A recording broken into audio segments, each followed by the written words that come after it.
지난 주일 설교에서 예수 제자가 되는 것이 머리 둘 것 없고 하나님 나라 구원 역사를 인생의 우선순위로 놓고 따라야 한다는 것에 대한 말씀을 나누었습니다. 그런데 오늘 말씀에 보면 세리 마태에게 예수님께서 나를 따르라 한 말씀 하시니까 아무 말 없이 마태가 일어나 따르는 것을 보게 됩니다. 예수님이 당시에 성경 지식이 많다는 서기관이 제자가 되겠다고 하셨을 때 여우도 굴이 있고 공중의 새도 거처가 있으되 인자는 머리 둘 곳이 없다 그러시면서 제자로 따라 나서는 것을 이렇게 어렵게 만드셨어요. 근데 당시에 유대민족에게 욕을 바가지로 먹고 살아야 했던 세리 마태에게는 그냥 한마디로 하세요. Follow me, 나를 따라라 하시니. 상식적으로 생각할 때 이왕 제자 삼으실 것이면 사회적 신분도 괜찮고 성경 지식도 제대로 되어 있는 서기관을 택하실 것이 왜 로마 제국 앞잡이가 되어 동족들의 피를 빨아먹는 국세청 직원을 제자 삼으면서는 아무 조건 없이 나를 따르라 하셨을까? 말하자면 세리 마태는 제자의 공순이에요. 제자의 되는 조건을, 제일 좋은 조건을 가지고 있다는 겁니다. 왜 그럴까요? 자기가 죄인이라는 것에 대한 분명한 부끄러움과 민망함과 무엇보다 인생이 이렇게 살면 안 되겠다는 새로운 변화된 삶에 대한 목마름이 이 인간에게 있었던 거예요. 나는 변화되고 싶다. 근데 제자 삼으시고 공부시키기 전에 먼저 하신 게 집에 가서 식사하시는 거예요. 세리는 자기 동족들에게 세금을 많이 붙여가지고 로마 제국에 바쳐야 할 것은 바치고는 나머지 자기가 다 챙기는 못된 인간들이에요. 그러니까 오늘 10절 말씀에서 그런 인간 집에 들어가서 식사하셨다는 것, 당시 유대민족이 로마 제국에 대한 민족 감정을 생각할 때 이 그림이 안 좋아요. 예수님이 우물가 여인을 만나서 남편이 5이나 있었고 지금 사는 남자는 남편도 아니라는 그 여자 만나서 이런저런 얘기하는 것 보고 그림이 안 좋으니까 동네 가서 먹을 거 사러 갔던 제자들이 멀리서 바라보고 불평하잖아요. 왜 저래 우리 선생님. 아마 우리 선생님도 남자는 남자인가 뭐 이랬을 거예요. 말하자면 스캔들거리 만드는 거예요. 세리의 집에서 밥 먹는 것도 그런 위험 요소가 많은 스캔들이에요. 10절에 그래서 그 식사 자리에 대해 설명하기를 많은 세리와 죄인들이 와서 예수와 그의 제자들과 함께 앉았더니라고 되어 있습니다. 죄인들과 함께. 아니나 다를까 11절에 보면 바리새인들이 예수 제자들에게 항의를 합니다. 어떻게 너희 선생이란 저 사람은 저런 인간들과 밥을 먹을 수 있느냐 이런 겁니다.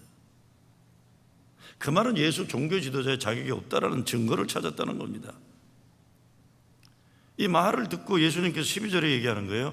건강한 자에게는 의원이 쓸데없고 병든 자에게라야 쓸데있느니라. 그리고 13절에서는 나는 의인을 부르러 온 것이 아니라 죄인을 부르러 왔노라 말씀합니다.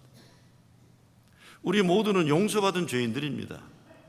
그 은혜 감격하고 감사하기에 시간이 모자라요. 우리 신앙의 기초는 예수님이 나 같은 죄인을 찾아오셨다, 나의 죄를 대속하기 위해 예수님이 십자가 달려 죽으셨다, 예수님이 나를 살리셨다, 예수님이 나를 사랑하신다, 이 복음을 믿고 그 믿음의 거룩한 자화상과 자존감을 가지고 신나게 행복하게 사는 거예요. 그래서 마틴 루터 킹 목사는 교회는 거룩하다는 사람들 모아놓는 성자들의 박물관이 아니라 죄인들을 고치는 병원이다라고 했어요. 우리가 교회에 대해서 거룩한 말들 많이 해요. 대단히 이상적인 말들도 많이 해요. 그러나 무슨 일을 해도 기본은 교회는 죽을 죄를 진 죄인들이 모인 것이다. 여기 시작해요. 뭐 초대교회로 돌아가자, 하나님의 사랑 완전하듯이 우리도 완전하자, 뭐 어쩌고 저쩌고 하지만 실상 성경에 나오는 초대교회에 대해 공부해보면 거기에는 도둑놈들이 질비하고 거짓말쟁이들, 교만한 사람들, 욕심 많은 인간들, 말 함부로 해서 남 상처 주는 못된 인간들, 그런 인간들이 투성이었어요. 그래서 사도 바울이 편지 쓸 때마다 그러지 마라 제발, 저러지 마라 신신 당부한 거예요. 문제가 하나도 없이 신앙이 철저하게 좋은 사람들만 모아놨다면 그런 잔소리할 필요가 없었던 겁니다. 예수님 말씀도 똑같은 말씀이죠. 나는 아픈 사람 고쳐주러 왔고 죄인을 부르러 왔다 했어요. 오늘 성경 말씀을 통해 우리는 무엇보다 우리 자신들은 물론이요, 서로를 예수의 눈으로 바라봐야 하는 중요성을 생각하게 됩니다. 예수님이 제자를 택하는데 그 동네에서 제일 무시당하고 미움의 대상인 세리마태를 택하십니다. 그는 동족들의 피를 빨아먹는 자기 이익을 위해 민족의 양심을 팔아먹는 이기적인 사람이었어요. 그런데 예수님은 그를 앞으로 크게 쓰임받을 제자로 본 거예요. 별별 일 없은 베드로를 그렇게 보셨고, 창녀 출신이라고 소문났던 막달라 마리아에 대해서도 마찬가지로 보셨어요. 예수님이 저와 여러분을 보실 때도 그런 눈으로 보시는 겁니다. 우리도 속에 담겨있는 하나님 사랑의 은혜의 가능성을 보시는 거예요. 비록 문제가 많은 병자이지만 고쳐 쓰시려는 거예요. 죄인이지만 용서하셔서 의롭게 만들어주시는 거예요. 신앙생활은 예수님 만나고 예수님 따라가는 겁니다. 근데 예수님 따라다녀서 제자가 되고 뭐하고 하는 이런 기가 막힌 변화 이전에 앞서는 것은 예수님이 우리를 찾아오셨다는 그 복음을 믿는 것입니다. 예수님이 죄인인 우리를 찾아오셨다. 왜 찾아오셨는가? 예수님이 우리 원래 주인이신데 잃어버린 우리를 다시 소유하라고 찾아오셨다는 거예요. 사람들이 자기가 잃어버린 존재라는 걸 모르고 멋대로 살아가는데 예수님이 오셔서 우리를 하나님의 것으로 만드셨다는 거예요. 이것이 복음입니다. 우리들을 구원하시기 위해 우리를 찾아오셔서 우리 가운데 임하기 원하시는 그 예수님을 만나기 위해 우리는 내가 의인을 부르러 온 것이 아니요 죄인을 부르러 왔노라 하시는 예수님의 사랑을 먼저 생각해 봐야 합니다. 왜 하나님은 죄인을 부르러 오셨을까? 왜 하나님은 병든 자들을 찾아온 의사라고 말씀하셨을까? 종교인들이요, 열심히 뭔가 믿는다고 하는데 잘못 믿으면 골치 아파요. 이거예요. 다른 사람들 막 죽이면서도 하나님이 시켜서 한 것이라고 그래요. 정당화예요. 하나님의 이름으로 잔인한 일을 하는 것이 인류 역사의 불행이에요, 이게. 그러니까 세계 모든 전쟁의 배후에는 종교전쟁이라는 말이 성립되는 것입니다. 그러니 종교심이 깊어졌다고 하면서 스스로 의인이 되어 높아지고 다른 사람들 신앙에 대해 정죄하고 이상한 사람들 되는 게 신앙 목적이 아닙니다. 한국 교회의 큰 문제가, 이민교회도 마찬가지예요. 최고 교인이 되는 모델을 바리새인으로 만들어버린 거예요. 이런 사람들 예수님 필요 없이 살아가요. 예수 믿는다 하면서도 말만 그렇지 예수님과 전혀 관계없이 사는 거예요. 오늘 본문 13절 앞부분에도 보면 이런 말씀이 있죠. 내가 긍휼을 원하고, 그렇죠? 제사를 원치 아니하노라 하신 뜻이 무엇인지 배우라 그랬어요. 중요한 말씀이에요. 우리들이 가지고 있는 성경에는 기록되지 않는 이야기지만 외경에 예수님 어린 시절 이런 이야기가 나와요. 예수께서 10살 때 예루살렘에 제물 드리는 광경을 보고 그 당시 유대인들에게 가장 존경을 받고 있던 대법원 장격이었던 힐렐 선생을 찾아가 이렇게 말한다. 선생님, 저는 유월절 행사를 보고 마음이 아픕니다. 성전이란, 하나님의 성전이란 사랑과 따뜻함이 넘치는 곳이어야 하는데 이 제사를 지낸다고 짐승 잡는 저 양들의 울음소리, 사람들이 도살하고 있는 비둘기들의 울음소리를 선생님은 못 들으시는 겁니까? 어린 소년이 얘기하는 게. 피를 흘리고 살을 태우는 끔찍한 냄새를 맡지 못하십니까? 피를 흘리고 살을 태우는 잔인한 희생을 좋아하신 하나님은 저의 하나님이 있을 수 없습니다. 저는 사랑의 하나님을 찾기를 원합니다. 소년 예수가. 그때 유대인 가운데 가장 존경받던 힐렐이 소년 예수의 당돌한 말을 듣고 가만히 자기 손을 뻗어 소년 어린 예수의 손에 올려놓고 자기 가슴에 끌어다 놓고 울었다고 말합니다. 울었다. 그리고 당시 가장 존경받던 유대인들의 스승이었던 힐렐은 예수께 이렇게 말했다고 합니다. 사랑의 하나님이 계시니 우리 함께 가자. 우리 둘이 손을 맞잡고 사랑의 하나님을 찾으러 가자. 그때 소년 예수가 대답했다 합니다. 선생님, 우리가 나설 필요가 있을까요? 제 생각에 하나님은 어느 곳에나 계십니다. 우리의 마음을 순수하게 하여 잔인하고 사악한 마음을 몰아내면 우리 삶 속에, 우리 안에 사랑의 하나님이 거할 수 있는 성전이 되는 것이 아닙니까? 이 말을 듣고 힐렐은 예수가 자기 스승으로 우뚝 서 있는 모습을 보았다고 했습니다. 그래서 그를 1년간 예루살렘 성전에 있도록 부탁을 했다는 거예요. 자기 자신이 예수 앞에서 어린아이가 되는 경험을 했고 소년 예수가 자기 스승으로 서 있는 것을 보게 되었다. 예수님을 잘 이해하려면 우리가 어린아이 같은 마음이 돼요. 순수해지게. 예수님이 바리새인들을 그렇게 비판하신 것은 어린아이들의 마음을 전혀 가지고 있지 않았어요. 가난한 심령이 되지 않았어요.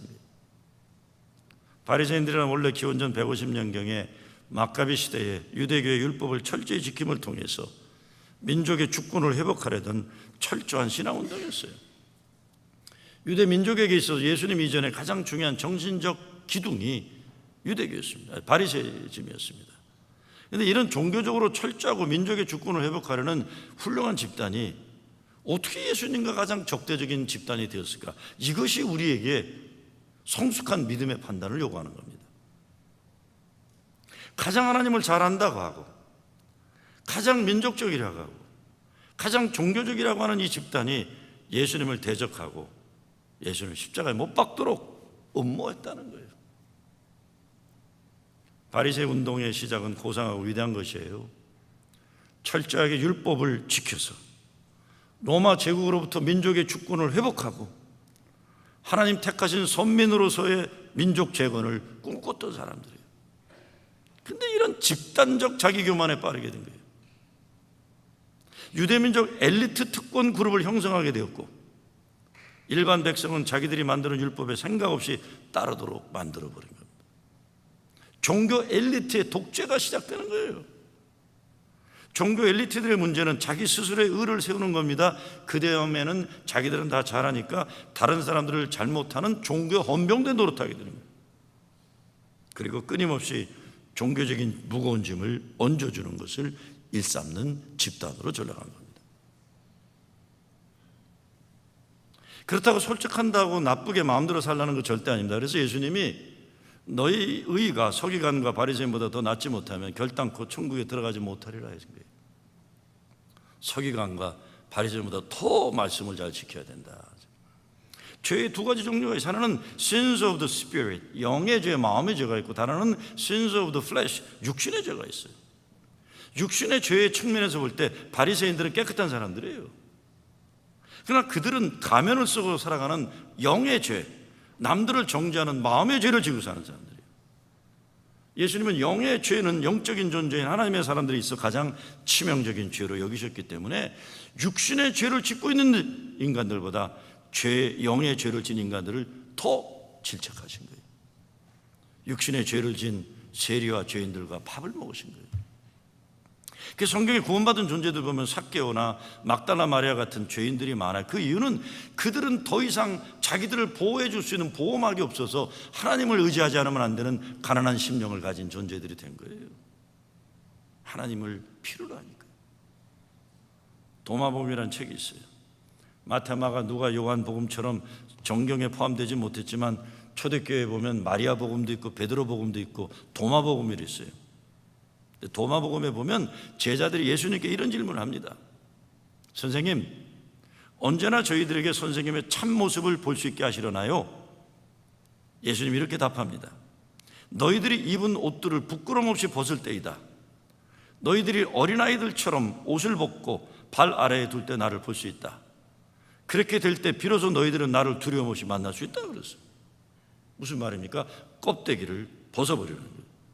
가면을 쓰고 연극하지 말라는 겁니다. 정직하자는 거예요. 옛날 아이들 자랄 때 제 아이가 학교에서 컨플릭트 매니지먼트 갈등 관계 해소 숙제라고 아빠하고 인터뷰를 해야 한다고 그래서 중학교 1학년짜리 아이니까 대수롭지 않을 게 생각하고 인터뷰하자고 그러고 소파에 앉아서 얘기를 하는데 질문이 좀 쉽지 않은 질문들을 던지더라고요. 첫째 질문이 당신은 왜 현재의 직업을 선택했는 거예요? 두 번째, 당신은 자신이 성공했다고 생각하는가? 세 번째, 당신이 일생 동안 가장 자랑스럽게 이룬 업적이 있다면? 네 번째, 당신이 가장 존경하는 인물이. 아들아이가 얘기하는 거 질문하는데 좀 애를 먹었어요. 좀 이렇게 폼 잡고 거창하게 말하려고 하면 또 옆방에 듣고 있던 고등학생 우리 큰딸아이가 놀래요. 아빠, you always think too big of yourself. 그래. 아빠는 왜 이렇게 과대망상에 빠졌어? 그래. 그냥 너무 폼 잡고 얘기하면 이게 또 신경 쓰이는 게 딸이 그러니까요. 그리고 내가 또 이렇게 멋있게 얘기하면 아빠, that's too corny. 그래. 너무 간지럽다. 얘기하면서 민망하지 않냐? 이러고 또 시비 걸어요, 딸아이가. 그러니까 이게 뭐. 근데 또 우리 아들아이는 심각하게 또 받아 적어요. 순진하니까요. 그런데 우리 아들이 당신이 가장 존경하는 인물은, 근데 내가 my father 그랬어요. 내 아버지고 your grandfather, 네 할아버지다. 왜 그래? 근데 why 그래? 왜 네 아버지를 존경하냐? 그런데 이 답변하다가 갑자기 가슴이 뭉클해졌어요. 난 왜 우리 아버지를 존경할까? 월급도 제대로 받아오지 못하고 목회하면서 일전도 못 벌고 밤일하고 교회는 20명 이상 넘어가 보지 못한 못나는 우리 아버지를 왜 존경할까? 그분이 나에게 가장 큰 영향을 준비한 자각이 오면서 눈시울이 뜨거워지더라고요. 그래서 제가 이렇게 답했어요. 나는 나의 아버지가 보여준 진실된 믿음과 정직한 인간됨, 인테그리티 때문에 아버지를 존경한다. 그랬더니 인테그리티가 뭐야 그래요. 그래서 제가 영어로 답했어요. 다 영어였지만 이건 제가 정확해. Integrity is having an ability to distinguish between right and wrong. It is having a courage to be a decent human being. 내가 얘기하고도 너무 멋있었어요. 진실됨이란 옳음과 그름을 분별하는 능력이다. 참된 인간이 되는 용기다 그랬어요. 얼마나 멋있어요. 그러면서 속으로 아빠는 그렇게 살아? 물어볼까 봐 그냥 좀 조마조마했는데 두 번째 질문에 성공이 뭐냐고 물어봐요. 제가 성공이란 최고의 자기 자신이 되는 것이며 최선의 노력으로 자기 발전을 추구하는 것이다. 아니 제가 어떻게 그렇게 쉽게 답이 나오는지 몰라요. 항상 준비되었던 것 같아요. 아들아이는 그래도 아빠가 어느 정도 괜찮은 존재라고 인정하는데 고개를 끄덕이더라고요. 신앙생활도 마찬가지입니다. 최고 최선의 발전이란 하나님 앞에 진실되게 서기 위해 거룩한 온전을 이루어가는 과정이에요. 다 이루었다는 것도 아니요. 바울이 그렇잖아요. 그것을 향해 달려갈 뿐이라는 거예요. 우리가 성공하려는 욕망, 남들에게 인정받으려는 욕심, 이런 것들 때문에 수단 방법 가리지 않고 사는 것만 아니라 거짓되고 위선적인 삶을 정당할 때가 얼마나 많은지 몰라요. 그러나 이런 삶에 아름다운 거룩한 인간의 승리는 불가능합니다. 우리가 믿는 예수님은 죄인을 찾아오시는 분이시고 병든 자를 찾아오시는 분이세요. 그가 우리의 주인이시기 때문에 잃어버린 자기 사람들을 찾아오시는 거예요. 우리가 주님 앞에서 죄인임을 고백하기를 두려워하지 말아야 됩니다. 우리가 죄인임을 인정해야 예수님이 우리의 주인이심을 인정하는 겁니다. 제가 오래전에 북한을 갔었는데 북한은 그냥 온 동네마다 사회주의 프로파간다로 도배질을 해요. 쌀이 사회주의다. 당이 결정하면 우리는 한다. 그런데 근데 재미난 구호를 하나 봤어요. 과거를 묻지 말자 이런 구호예요. 안내 선생님한테 왜 저런 구호가 왜 있냐 그랬더니 그 안내가 하는 말이 있어요. 6.25 전쟁 끝나고 일가 친척 중에 월남한 반동분자 가족 잡아놓았대요. 지주의 가족들 잡아놓았대요. 그래서 반동분자 불순분자 이래저래 잡아놓으려니까 남아있을 사람이 없겠더래요. 다들 1천만 이상 가족이니 북한은 2천이 있었는데 거의 다 관계되는 거예요. 참 잘했다 생각했어요. 나도 북한의 입장에서 보면 남한으로 월남한 그리고 미국으로 산 반동분자의 아들이에요. 과거를 묻지 말자. 예수님이 죄인을 찾아오셨다는 것은 과거의 노예가 되어 헤어나지 못하는 죄인들을 구원하시러 오신 겁니다. 하나님이 묻지 않으신다는데 우리가 자꾸 물어요. 우리가 왜 괴로워해요? 하나님이 묻지도 않으신다는데. 기억조차 안 하신다 그랬어요. 구약에서. 하나님 앞에 가서 제가 죄 지은 거 죄송합니다 그랬더니 what 죄? 그러신다는 거 아니에요. 무슨 죄? 나는 기억조차 안 한다 그러셨대요. 동이 소에 먼 것처럼 멀리 하셨고, 그렇죠? 기억조차 안 한다. 김준호 목사가 옛날 두레마을에 가입하는 조건에 묻지 않는 것과 묻는 것 세 가지를 이야기한 적이 있어요. 묻지 않는 건 첫째 학력, 둘째 과거, 셋째, 재산 안 묻는다 그랬어요. 근데 묻는 거 세 가지가 있다는 거예요. 교회 멤버가 되려면 첫째, 더불어 함께 살겠다는 공동체 정신이 있느냐.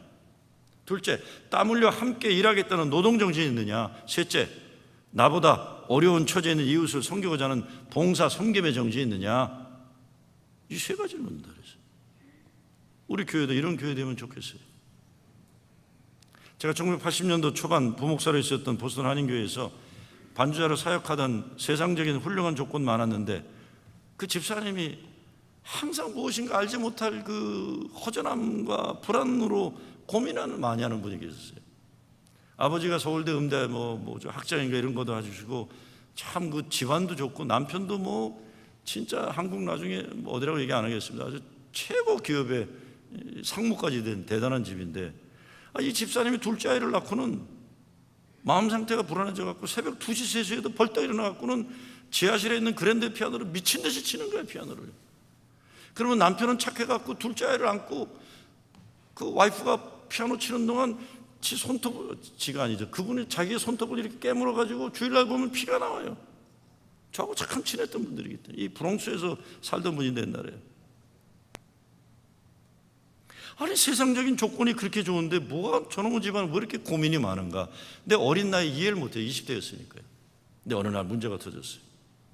여자 집사님이 쪽지 하나 남겨놓고 두 애 놓고 남편 놔두고 가출을 해버렸어요. 근데 가출한 지 3일 만에 나타났어요. 아주 완전히 새 사람 돼갖고 나타난 거예요. 그동안 우리는 워낙 저희 집안하고 친했기 때문에 저희 부부하고 둘이 친했어요. 나이가 비슷해서 우리도 조마조마하고 담임 목사님한테 말도 못하고. 근데 주일날 세상 말로 이게 뭐라 그러죠? 뽀로 나간다던데 난가 보는 거예요. 왜냐하면 반주자가 안 나타나니까. 그런데 월요일날 돌아왔어요. 나 주일날 밤에 돌아왔어요. 그래서 그냥 만났어요. 이야기를 들어보니까 갑자기 이 인생의 허망함을 이기지 못해서 보스턴 1번 해안도로를 타고 정처 없이 달려갔더니 메인인가 뉴햄셔 어디에. 그래서 오늘 호텔에 체크인하고 정신없이 잠이 들어버렸대요. 바닷가에 먼저 가서 엉엉 울고 실컷 울고 호텔 들어가서 잠이 들어버렸어요. 그러니까 일어나니까 주일날 아침이 돼요. 그러니까 어느 시골에 조그만 미국 교회를 찾아서 맨 뒤에 앉아 있었어요. 뒤에 앉아서 계속 울었다는 거예요. 미국 교회니까 소리내서 흐느껴 울고 있는데 조그만 교인도 몇 명 안 되는 나이 많은 미국 목사님이 한국 여자가 뒤에서 계속 울고 있으니까 설교를 자기만 바라보면서 설교하더래. 그러면서 똑같은 말만 해더래. God loves you. 조금 이따 또 God loves you. 그렇게 계속 미국 목사가 한국 여자가 거기서 울고 있으니까 God loves you. 계속. 근데 그 집사님 말씀이 목사님 하나님이 나를 사랑한다는 그 말씀이 내 가슴 속으로 들어오기까지 왜 이렇게 오랜 세월이 걸렸나 모르겠다는 거예요. 그 말씀이 왜 이렇게 오랜 세월에 들려서 나를 찾아왔는지 모르겠다는 거예요. 지금 잘 살아요. 지금 아주 그냥 재정적으로만 잘 사는 게 아니라 그냥 자녀들도 잘하고 미국에도 집 사놓고 한국에도 집 사놓고 잘 살아요. 지금 행복하게 살아요. 하나님이 나를 사랑한다는 그 말씀이 내 삶으로 들어온 이후 달라진 거예요, 인생이. 우리가 해야 할 일은 단 한 가지입니다. 우리에게 향하신 하나님 사랑을 그냥 인정하면 되는 거예요. 내가 사랑받을 만한 자격이 있는가 없는가 이게 아니라 이것보다 더 중요한 것은 하나님이 내가 아직 죄인이 있을 때 나를 사랑하셨다. 이 복음이에요. 예수님 십자가에서 그의 생명을 나의 생명과 맞바꿈하셨다. 예수님 과거를 묻지 않으세요. 그냥 쉽게 넘어가진 않으세요. 쉽게 넘어가지 않으시니까 본인이 십자가 달려 죽으심으로 자신의 생명과 나의 생명을 맞바꿈하신 거죠. 우리 한 인생 사는데 어차피 그렇죠? 바리새인처럼 살지는 말아야 될 것 같아요. 세리 마태처럼 살았더라도 예수님이 나를 따라라 부르시면 뒤도 돌아보지 말고 따라야 행복할 겁니다. 그리고 세리와 죄인들과 먹고 마시기를 즐기신 예수님 그 사랑과 은혜가 우리 가정, 교회에 가득해야 돼요. 그래야 우리도 사람을 살리고 사랑하신 일에 예수님의 일에 쓰임받을 수 있는 거죠. 죄인을 찾으러 오셨다고 주님 말씀하시면 손 바짝 드는, 주님 저 죄인이에요. 이런 죄도 짓고 저런 죄도 짓고 저예요. 저보다 죄인은 없을 거예요. 나 병든 자를 찾으러 왔다 그러면 주님 난 종합병원입니다. 저 여기도 아프고 저기도 아파요. 나 아파요 주님. 마음도 아프고 몸도 아프고 아파요. 주님 앞에 담대하게 나오는 여러분 되시길 주의 이름으로 축원합니다.